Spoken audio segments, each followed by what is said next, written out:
Syarikat Faiza membawakan kepada anda Takdir.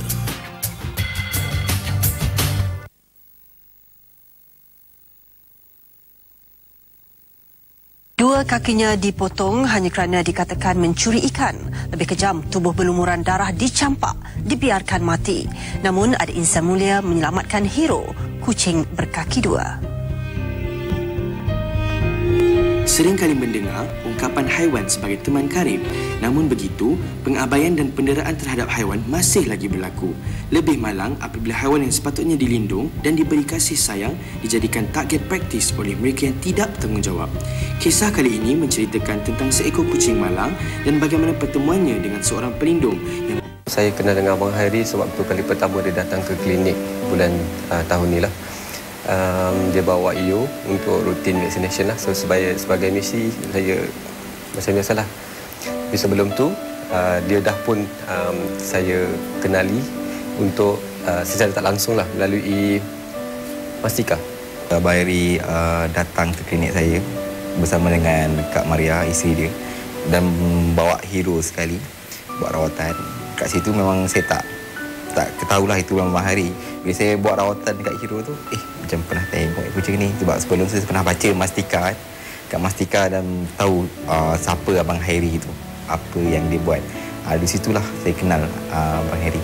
Mula saya tengok dekat YouTube pasal video ada kucing dipotong kaki kena mencuri ikan ni lah. Dan dari start situlah saya try cari siapa Cik Muhammad Yahya ni. Dan saya tengok dekat dalam FB.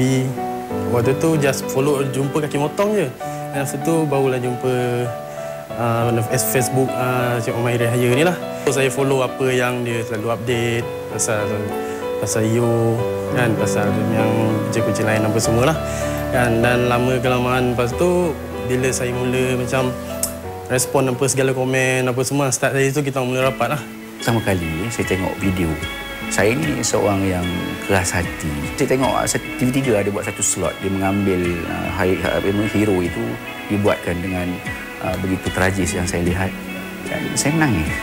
Yang pertama kali itu bila saya tengok blog Kaki Motong. Saya dicerita oleh ibu saudara pasal hero. Lepas tu saya buka, saya baca. Bercucuran air mata. Melihat hero dan membaca kisah dia. Lepas tu saya nekat, saya nak cari siapakah Hairi ni. Jadi saya dapat nombor telefon, saya telefon dia. Saya call dia, lepas tu saya kata saya ingin berjumpa hero. Tapi sebelum tu saya nak hadiahkan dia seberapa banyak hadiah untuk kucing ni yang malang.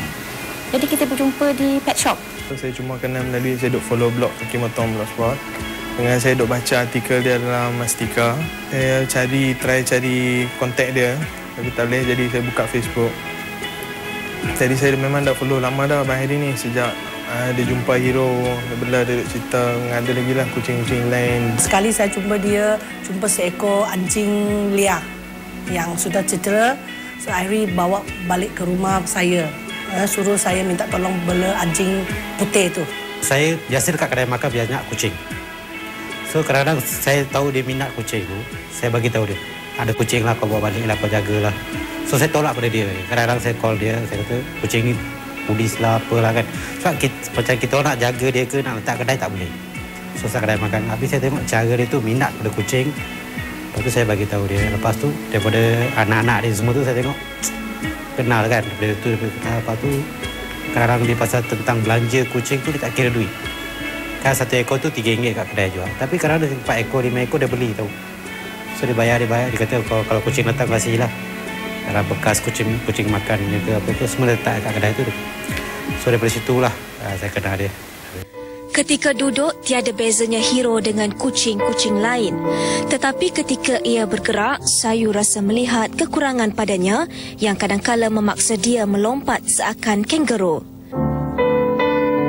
Hakikatnya, hero tidak dilahirkan cacat. Tetapi 6 tahun lalu, angkara manusia keji yang tidak berhati perut, 2 kaki hadapannya dipotong hanya dek sepotong ikan. Masa saya jumpa dia, masa tu saya nampak dia yelah macam bila dah tudung kan, dia jadi tangan dia jadi macam ni. Dia bergerak-gerak lah, kita tengok pun ya Allah, takut lah tengok kan. Masa tu tangan dia nampak ada luka apa semua kan. Jadi saya tanyalah dekat budak situ apa yang berlaku. Lepas tu saya diberitahu bahawa kucing ni dah dipotong kakinya lah. Dicampak ke situ. Bila saya tanya dah berapa lama kucing dekat sini. So mereka cakap dah setengah jam. Jadi pada saya setengah jam kalau kita aksiden terbaring kat tepi jalan tu memang satu tempoh yang lama sangat. Kicau burung pun tak semerdu.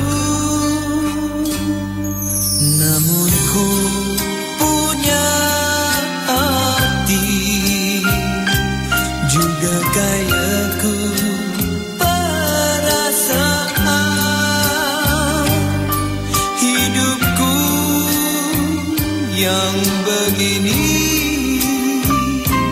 kadar waktu diizin Tuhan. Tidak ku minta. Saya ambil